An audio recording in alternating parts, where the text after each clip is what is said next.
This hour on I-24 News. Hey, you guys, get down! Las Vegas police have released the body camera footage showing officers near the music festival trying to help people and identify the source of so many gunshots.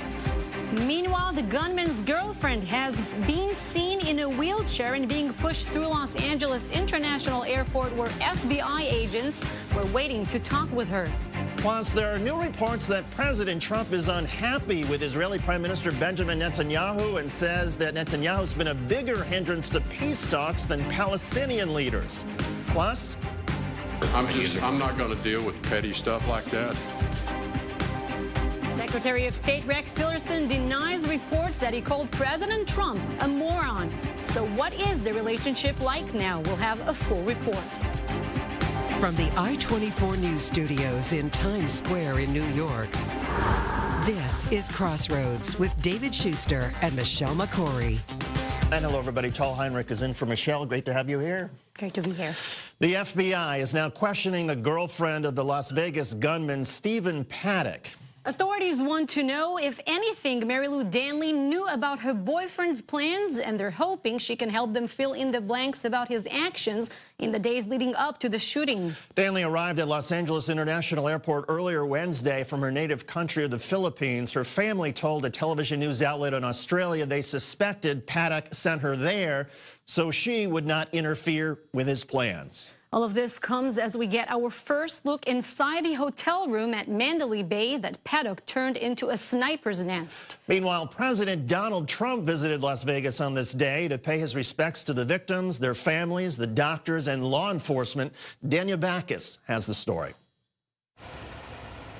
President Trump is in Las Vegas, meeting privately at Children's Hospital with survivors, their families, and later with first responders. And I just met some of the most amazing people. We met patients that were absolutely terribly wounded.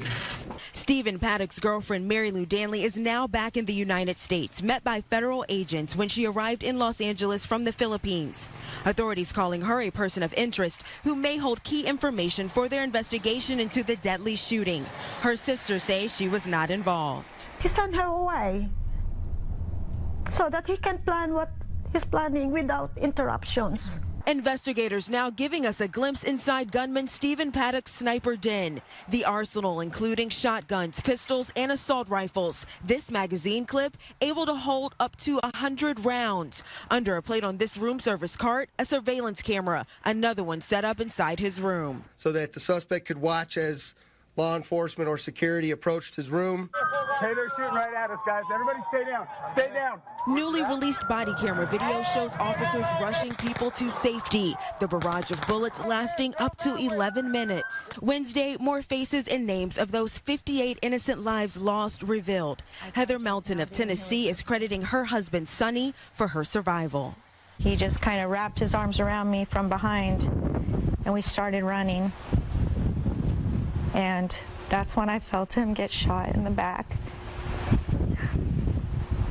And we fell to the ground. And that was Daniel Backus reporting. And Tal, it's so interesting. They still don't have any sort of motive yet, but they have offered a little more information. Remember initially when they said that the shooting may have gone on for 20 minutes. Now they're saying that the shooting only lasted 9 to 11 minutes. So a little bit of a condensed period of time. Right. We're about to get more details about that. For more, let's bring in correspondent Dana Backus, who is live in Las Vegas now. Dana, the more details transpire about this investigation, the more it seems that this attack was very well planned. It definitely does appear that way.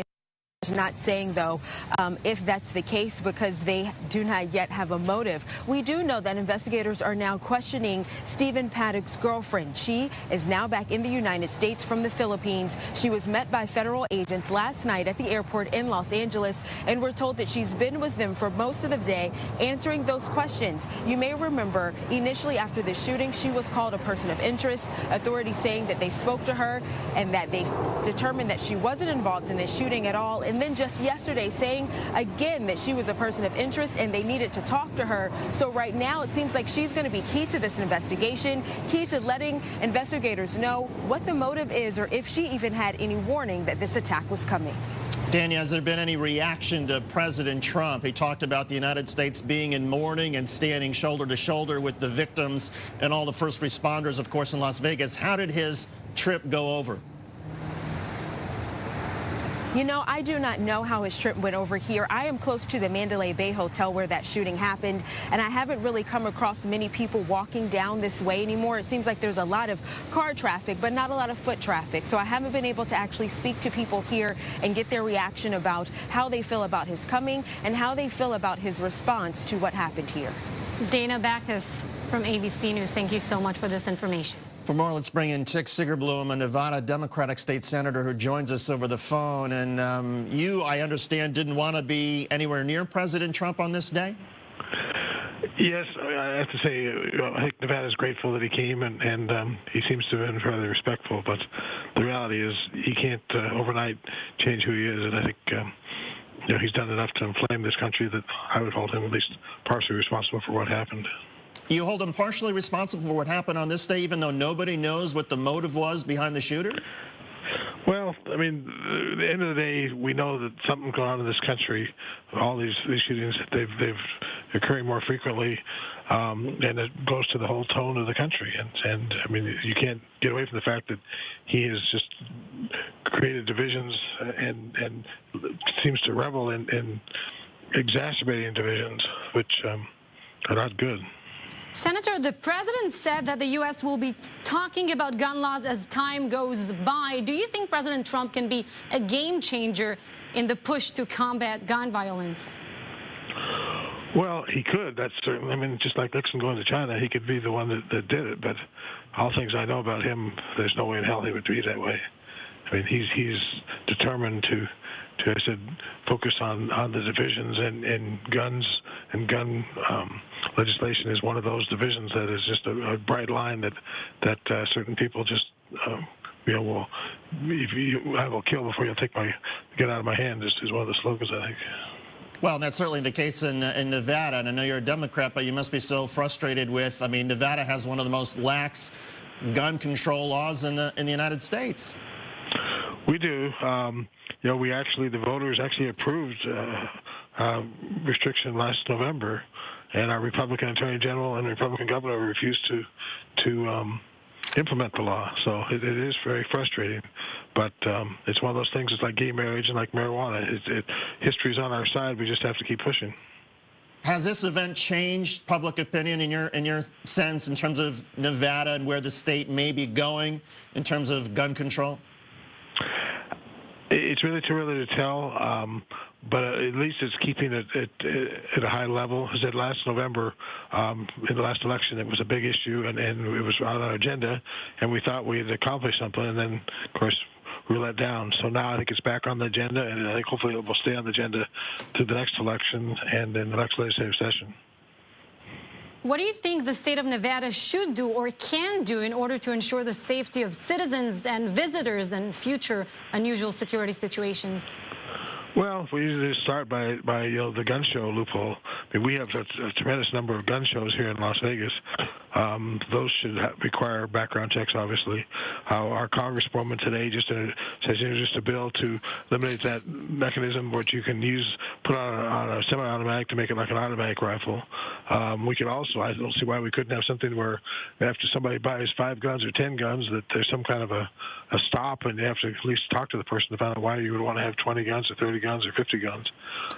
So there's lots of little things we can do, but I think at the end of the day, we also just have to look as a country. How can we be this only civilized country in the world where this is going on? What are we doing that allows this? And we got to the point where we're so cynical that it's like a hurricane or it's like an earthquake. We just accept it. I just don't think that's acceptable. Tick, is there some responsibility, though, that the hotels in Las Vegas also have? I mean, the fact that Paddock had more than 18 weapons and all these magazines of ammunition. I mean, it's hard to imagine that nobody saw this, or if they did, thought, well, this is a little bit unusual. It's too soon to tell about that, but I will say that it is an economic issue for us now. It's not just a social issue. So that Las Vegas lives and dies by people coming here, to enjoy themselves, not have to be afraid. And so I think the hotels will now double down and make sure that we are safer, and that may involve them supporting some legislation. But I honestly don't know as far as what they could have known or not known as far as bringing the guns in, but it is pretty amazing that you could bring that kind of weaponry in. And I'm sure there'll be lots of lawsuits out there and a lot of discovery that will kind of bring to the limelight what actually happened. But it is pretty shocking. Senator Tix Segerblom, thank you so much for this. Just ahead, a possible rift between President Trump and Israeli Prime Minister Benjamin Netanyahu. Coming up, we'll take a look at one new report suggesting Trump is not happy with the Israeli leader. The talks between Hamas and Fatah continue to cause a rift in Israel's parliament. We'll tell you why some lawmakers are at odds over a possible Palestinian reconciliation and what it could do to Israeli-Palestinian peace talks.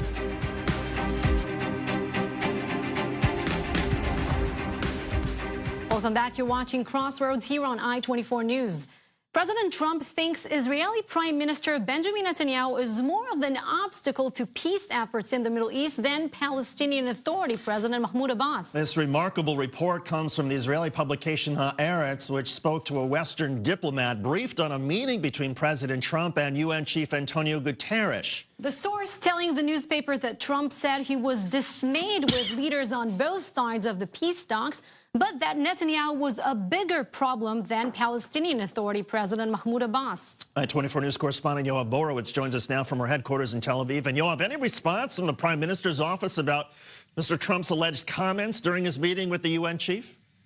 Unbelievable comment, unbelievable report, David. No, at the moment, there has been no comment from the Prime Minister's office. However, Trump did claim in the meeting with Guterres that Netanyahu is proving to be more difficult than Mahmoud Abbas in the peace efforts, but that he is still optimistic about achieving a peace deal. Trump's comments highlight two important things here, David. The first being that Trump has true intentions to promote what he calls the ultimate peace deal. And secondly, that he is calling out Netanyahu for being less willing to compromise for a deal. The two, Trump and Netanyahu, have always had a close-knit relationship. At least that's the way it seemed. And perhaps Trump's comments and Netanyahu's hardness may cause a rift in the relationship. Well, Israeli opposition is, of course, thrilled about this report. We can only imagine. Yoav, meanwhile, Israel is sealing off its borders with the West Bank and Gaza as the Jewish holiday of Sukkot begins. What can you tell us about this? Well, Tal, while enforcing a closure during the holidays has become a routine procedure, the fact that Israel has decided to seal off the West Bank for 11 days is quite unusual and obviously a source of harsh criticism by people on both sides, both Palestinians and Israelis who support peace and human rights. But Israeli leadership, including Defense Minister Avigdor Lieberman, decided to enforce this closure about a week after the terror attack in the settlement near Jerusalem and Har Adar. For them, this would be the safe call. But for the Palestinians, it's a totally different matter, obviously. Yoav Borowitz, thank you for this report. Efforts by rival Palestinian Arab political parties to form a united and unified government in the West Bank and Gaza are causing somewhat of a rift among lawmakers in Israel's Knesset. It comes after an Arab member of parliament called Palestinian leaders to congratulate them on the reconciliation efforts. I-24 News diplomatic correspondent Mike Wagenheim has the story. A terrorist in a suit. That pretty much sums up the coalition government's feelings toward Joint Arab List Chairman Ayman Odeh. This comes after Odeh phoned Hamas and Fatah leaders on Tuesday to congratulate them on their Palestinian reconciliation efforts. Firebrand Likud parliament member Oren Chazan slapped Odeh with the terrorist label and said he would file a complaint against Odeh for illegal contact with Hamas, a terrorist organization. Chazan said both coalition and opposition members were tired of seeing the joint list work directly against Israel's well-being from inside the Knesset, Israel's parliament, and that Chazan would undertake an effort to have Odeh removed from office. Deputy Minister for Public Diplomacy Michael Oren's comments weren't much softer. He called for a police investigation into the call, claiming it likely violated Israeli law. There's been a long-running conflict between the government's right-wing factions and the Arab parties, who are often accused of putting Palestinian Arab interests ahead of those of Israel, and in some instances, directly or indirectly, calling for an end to the Jewish state. Joint List member Basil Gattas was sentenced this summer to 2 years in prison for smuggling cell phones to Palestinian Arab security prisoners. Fellow Joint Lister Hanin Zoabi has been labeled a traitor for her seeming justification for Palestinian Arab terrorist activities and other violence. Israeli Defense Minister Avigdor Lieberman piled on, saying the Joint List has become a fifth column and acts as a senior representative of terrorist organizations in the government. He said Israeli Arabs are largely loyal to the state and they should pick new political leaders who represent that stance. For his part, Oded tweeted that those opposed to reconciliation oppose peace. The Joint List has long claimed that the Israeli government has lost interest in a two-state solution, and it is up to them to fight for an end to what they call Israel's occupation of the West Bank. The Israeli parliament returns to session after the Jewish high holidays, and if the past is any indication, sparks will fly, and the war of words inside the Knesset is far from over. Mike Wagenheim, I-24 News. To discuss this further, we're joined here on set by J.J. Goldberg, editor-at-large at Forward Magazine. J.J., Arab member of Knesset, as we've seen his tweet, Ayman Odeh, he said, whoever is against this reconciliation between Fatah and Hamas is against peace. Is the Palestinian reconciliation an interest of the State of Israel? Well, again, that depends on what you regard as the interests of the State of Israel. Prime Minister Netanyahu said in response to the Palestinian meeting in Gaza that Hamas can't be a party to a peace process unless it gives up its arms, recognizes the State of Israel, and there was a third one that I forget, oops. But they may be moving in that direction.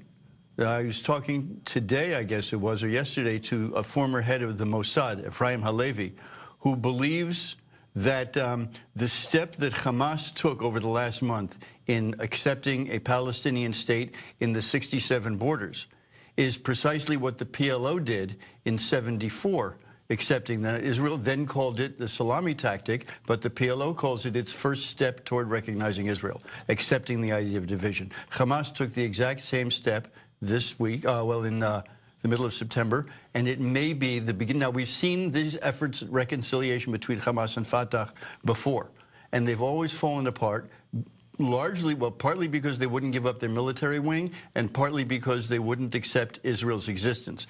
If the Fatah is optimistic about this process, it may mean that we're headed in a different direction. So just to be sure I'm hearing you correctly, there are people in Israel who think that Hamas might give up its military wing, or is at least moving in a direction where they would surrender their arms or control of their arms to Fatah? What Hamas said this week, yesterday, was that the head of Hamas, that they will not give up their military wing, but they are willing to dialogue with the rest of the Palestinian leadership about when and where to use it. That's a baby step, but it's a step. And this baby step will take place next week in Cairo. You mentioned that past attempts of reconciliation failed, but this time President Sisi of Egypt is very much involved, and it seems that Egypt's role as a mediator in this region. He also met with Prime Minister Netanyahu here in New York for the first time publicly last month. So Egypt's mediation role is just on the rise. Absolutely. First of all, Sisi is not somebody who takes no for an answer. Human rights organizations are unhappy about that, but people who want to see a little bit of peace and order restored to the Middle East are happy about it. Secondly, there's evidence that the Russians are pushing this from behind. Lavrov, the foreign minister, has visited Jordan and Saudi Arabia in the last few weeks, and the King of Jordan has announced that he's happy with the efforts that the Russians are making in this direction. They're putting muscle, apparently, behind putting more effort on Hamas, leaning on Hamas, and Hamas is up against the ropes. And Palestinian Authority leader Mahmoud Abbas, this would certainly solidify his position, perhaps give him a little more stabilization in terms of his status. But does it make it, therefore, if we assume that there is some sort of unity, does it make it more difficult, though, for Abbas, the key negotiator on the Palestinian side, to cut a deal with Israel? It might or it might not. There have been leaders of Hamas over the last few years who have made statements like, look, we can go into a unity government, we'll take domestic portfolios like health and education, let Fatah take the foreign and defense portfolios. They can negotiate a deal. If a referendum approves the deal, then it's a deal. We won't like it, but we'll be part of the government. You know, some Israeli politicians, including Defense Minister Avigdor Lieberman, they're saying that this is not a real reconciliation, but rather a struggle for public opinion. Is that possible? It's absolutely possible. We don't know what goes on in those rooms. They've shown in the past that they're willing to do anything to each other and certainly to Israel. So I'm giving an optimistic reading, and I recognize that, what's the old saying? I'm an optimist in the sense that I hope things will turn out better. I'm a pessimist in the sense that I fear my optimism is ill-founded. When will you know if your optimism is ill-founded? What are you looking for over the next couple of weeks? Benchmarks, per se. More steps. An agreement.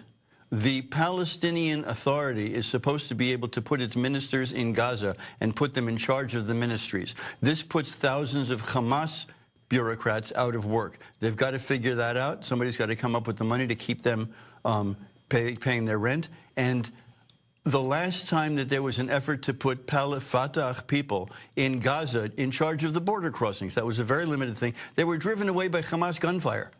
So Hamas has to start acting like a civilized part of the civilized world and work with Hamas, with Fatah, that is. It's a long shot. It's failed every time before. Some people are optimistic, and we'll see. Because you know what they say in Israel, that the Palestinians never miss an opportunity to miss an opportunity. Right. So we'll have to see. To make sure that Israel doesn't mess this up on their part, what should they do? Just sit back and just let things develop and either fall apart on their own or come together on their own? I think, regardless of what Mr. Trump thinks, Prime Minister Netanyahu has made the right moves in the last day, including laying out conditions that are clear, that aren't overboard, and that are doable. And if he continues on that score, he's got some hotheads behind him in his faction who will make noise. But ultimately, it's Netanyahu who's going to make these decisions. And as long as he keeps on an even keel and watches to see what happens and keeps the long-range interest of Israel's security in mind. Remember, you can't have a deal between Israel and the Palestinians if the Palestinians don't control Gaza. Right. J.J. Goldberg, thank you so much for weighing in. So interesting. Yeah. Turkish President Erdogan is traveling to Iran. The Turkish leader raising some eyebrows with his trip just days after saying that Turkey no longer has any need for the European Union. We'll tell you what that visit was all about. Plus,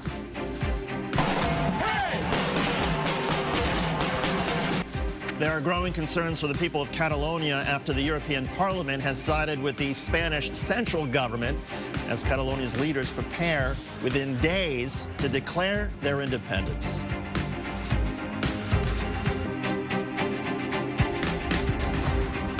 Turkish President Erdogan arrived in Tehran early Wednesday to meet with Iran's President Hassan Rouhani.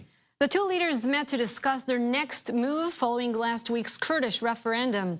Iran, Turkey, and Iraq have all rejected the results of the vote calling for independence. The visit also comes amidst growing questions about Turkey and Iran's relationship after Erdogan suggested that Turkey was no longer interested in being a part of the European Union.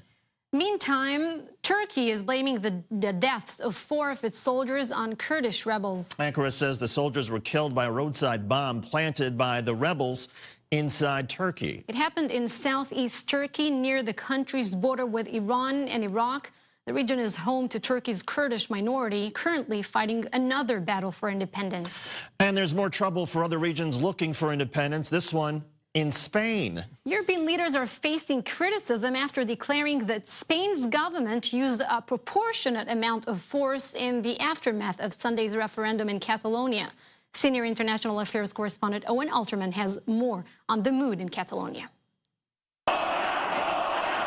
Catalans wanted to send a message, and these pictures sent it. 700,000 protesters in the streets of Barcelona as part of Tuesday's general strike, rallying against police violence during Sunday's referendum and dramatizing their cause. Meanwhile, in the standoff between Barcelona and Madrid, no one is standing down. Spanish King Felipe taken to television Tuesday night for a rare address, with this to say about the Catalan government. With their decisions, they have systematically broken norms legally approved, showing an inadmissible disloyalty towards the state powers. Many Catalans were not pleased. In a bar in central Barcelona, this was the feeling. He has blamed the Catalan government as if the Spanish government had nothing to do with it. It's a pathetic speech to say what he said. He would have been better off saying nothing. Just before the king spoke, Catalan President Carles Puigdemont told the BBC his government would declare independence within days. That would intensify the crisis. The Spanish government might respond by revoking Catalonia's autonomy. At the same time, Catalonia has its eyes on Europe, turning to the European Union for mediation. European leaders have mostly backed the Spanish government, but they've issued veiled criticism of Madrid's heavy-handed approach. Owen Alterman, I-24 News. U.S. Secretary of State Rex Tillerson is denying reports that he considered resigning from the Trump administration. The secretary making the comments earlier today. So what's really going on between the president and his Secretary of State? This is what I don't understand about Washington. Again, I'm not from this place, but the places I come from, we don't deal with that kind of petty nonsense.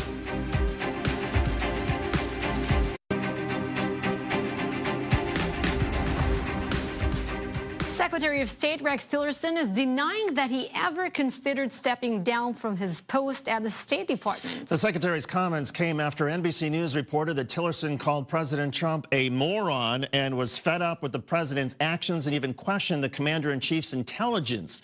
Tillerson had held an unscheduled news conference earlier this day to try to knock down the report.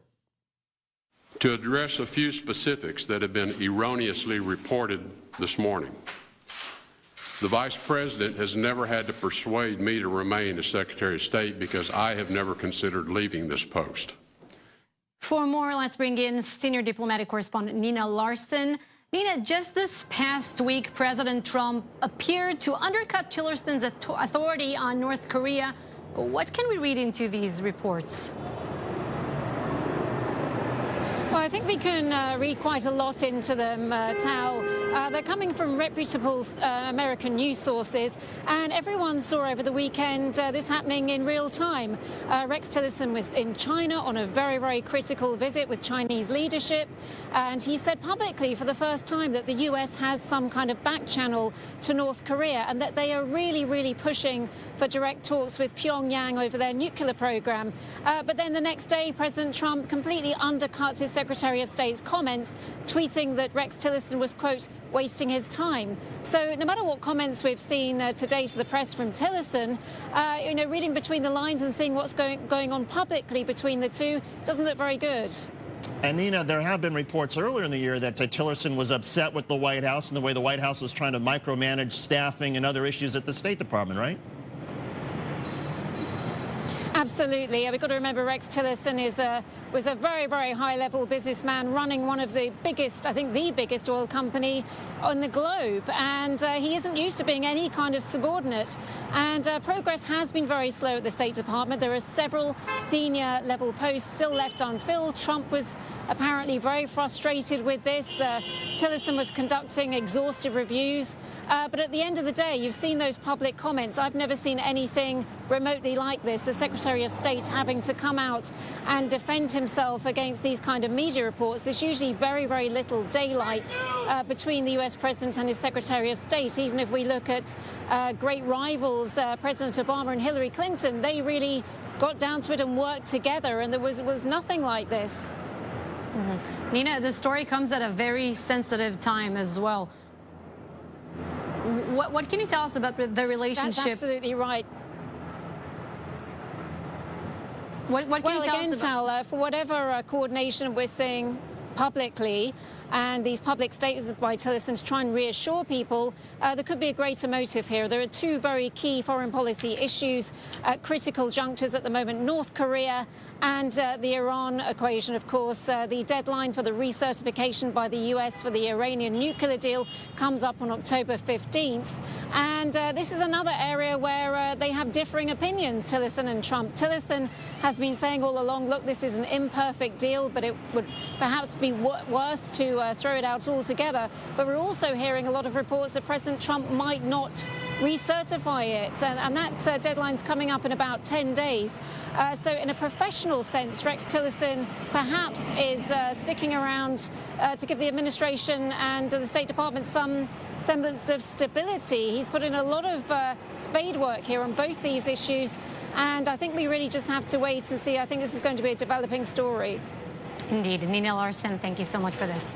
To discuss all of this, let's bring in Jeannie Zaino, professor of political science, and Ted Harvey, chairman for the Committee to Defend the President. Jeannie, there's so many ways that Rex Tillerson could have handled this dispute about what he said about the president without having a full-blown appearance in front of the microphones. What do you read into this? It's almost like he wanted to draw more attention to the issue than it was actually getting in the beginning. And I think, you know, this is a Secretary of State who is probably, at least in the first 9 months, and granted it's still early, 10 months, been the least effective Secretary of State we've seen in modern history, seems to be estranged from the president to a good extent. And then we see this sort of Twitter feud carried out over the weekend.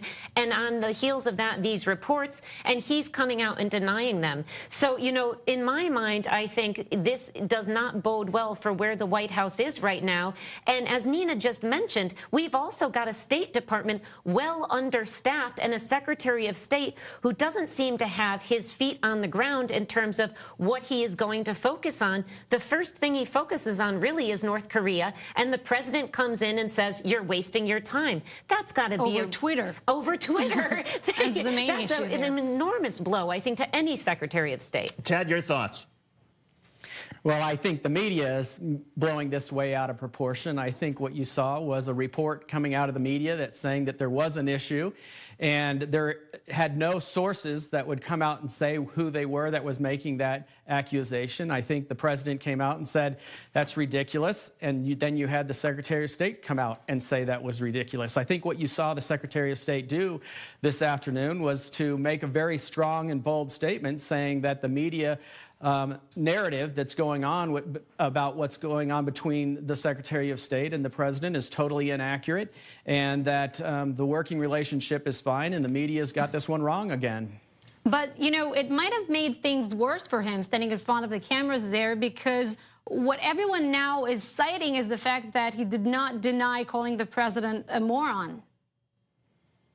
Well, he was very specific that he thinks that that is typical Washington, D.C. BS, and he wasn't going to play that game. I think that was pretty decisive what he had to say. I think the media is trying to make something out of something that's not there, and Tillerson, being the gentleman that he is not going to take the bait. But he could have said, I did not call him that, or he didn't have to use the word. And so, again, to Tall's point, it sort of, Jeannie, it leaves this sort of hanging out there without a denial. It leaves it hanging out there. We have to imagine it's purposefully. And I think if we take Ted and the president and Rex Tillerson at their word that there is no real feud here, then what is going on? We have a Secretary of State negotiating with North Korea and a president saying publicly that it's a waste of time. Where does the administration stand from a policy perspective on this really critical issue at this really critical time? Can they clarify that for us? To me, that's the most important aspect of that, and it's as muddied tonight as it has been since the administration took over. But there are points, Ted, there are points of frictions between Trump and Tillerson. How do you see this affecting the White House administration? Well, I don't know if I agree with you that there's tension. I think the media says that there's tension, but the secretary just came out today and said that there was not. The president said that it's fake news. I don't believe there is tension. The fact that there is negotiations going on, I think this administration has probably done more to deal with this issue than any administration for the last 30 years. We finally have China and Russia on the same page with the United States to put pressure on North Korea to stop their aggressive behavior that's going on in that region. And we have the Secretary of State actually in China meeting with the Chinese government. I think that's more important than any other administration has done in the last 30 years. Well, to that point, there was the Secretary of State. He was in China, and there was the President of the United States tweeting that he was wasting his time negotiating regarding North Korea. So what is it? Is it a waste of time for Tillerson to be negotiating, or should Tillerson have been there? What's your response?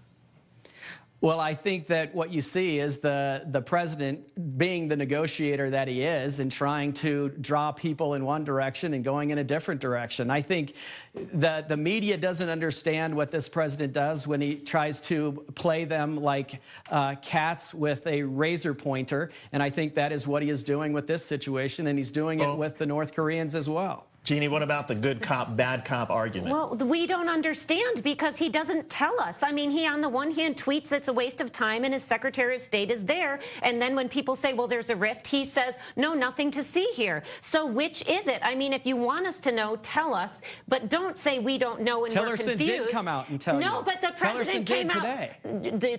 The president came out and said it was a waste of time and Tillerson's over there negotiating. Should he be negotiating or not? Please, Mr. President, tell us what you want your administration to do.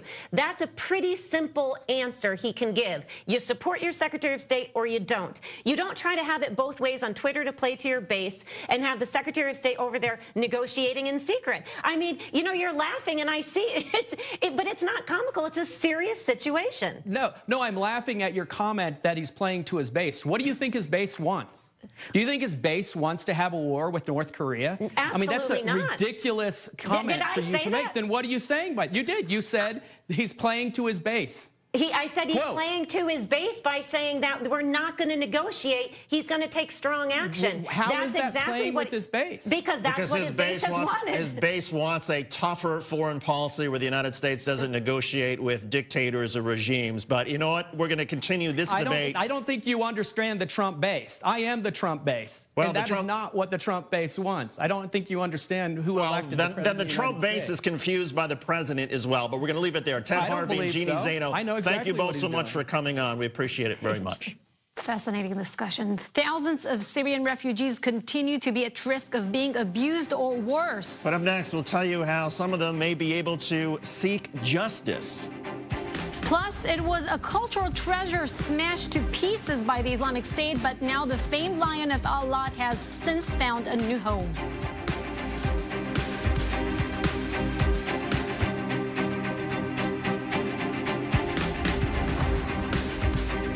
The United Nations is warning that millions of people in the Middle East may be in danger during the upcoming winter months. Nearly 15 million Syrian and Iraqi refugees are internally displaced in the region, according to the United Nations. The UN Refugee Agency is fearing it won't be able to help millions this winter because they say they only have a quarter of the funding needed to assist.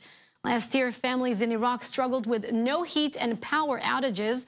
Children also lacked winter clothing to stay warm. The United Nations is calling the crisis in Syria the worst humanitarian disaster of our time. Since Syria's civil war started 6 years ago, millions of Syrians have been forced to flee their homes.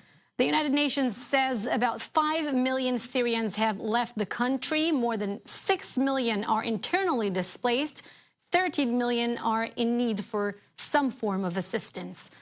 Victims trying to escape war crimes committed in Syria may get justice. A new report by Human Rights Watch says that Swedish and German courts have brought 6 cases related to war misconduct in Syria to trial. For more, we're joined by Maria Elena Vignoli, fellow at the Human Rights Watch International Justice Program. Do you have an estimation in terms of how many people were victimized by Syrian civil war crimes? We don't really have an exact number for that, but what I can tell you is that in our research, the research we conducted in Sweden and in Germany, we interviewed roughly 45 Syrian refugees, and out of those 45, 22 told us that they had been detained by Syrian government forces, and 16 told us that they had been tortured while in detention. So these are the numbers that we have gathered during our research. I should say that our research focused on Sweden and Germany because these are the first 2 countries in Europe and, in fact, in the world who have been able to bring cases to trial and, in fact, convict people for war crimes committed in Syria. And at the same time, these are the 2 countries with the highest number of Syrian asylum seekers and refugees. They, in fact, have received roughly 64% of the overall number of applications for asylum from Syrians in Europe. Well, but the war in Syria is still ongoing, so how can courts in Germany and Sweden actually handle these cases with accusations against Syrian figures that are currently probably in the country? And this is one of the main points about these cases. These are cases that Swedish and German authorities are bringing against people who are currently present on their territories. And one of the limitations is that these are cases mainly directed against low-level perpetrators, so people who committed war crimes and then fled the war and found refuge in Sweden and Germany. At the same time, though, there are ongoing investigations that target also high-level figures within the Syrian conflict. But again, authorities in both countries, investigators and prosecutors, are really at the forefront of the fight against impunities for these atrocities because, you know, while domestic and international avenues for accountability are currently blocked, these cases, even if small, even if limited, and against low-level perpetrators, are really the only option for victims to have some form of justice for what they suffered.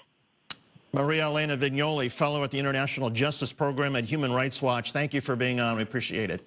Thank you. It was a cultural treasure smashed to pieces by the Islamic State. But now the famed Lion of Alat has found a new home. We will show you what it looks like today.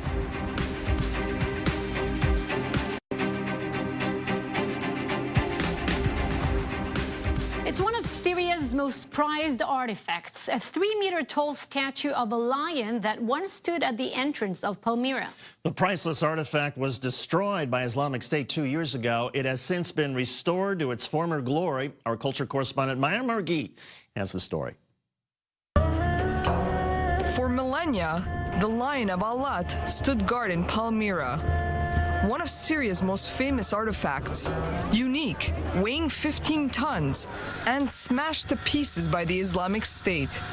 Now, after intense restoration efforts, it's finally on display once more, this time in Damascus. It's an exceptional statue. There are no more such statues in Palmyra. It was international known symbol of Palmyra. It was standing in front of the museum. Every tourist visiting Palmyra and the museum had photo with it. IS took over Palmyra in May 2015. During their rule, they destroyed some of the heritage site's most beautiful temples and artifacts, including the famed Lion of Alat, which dates back to the 1st century BCE.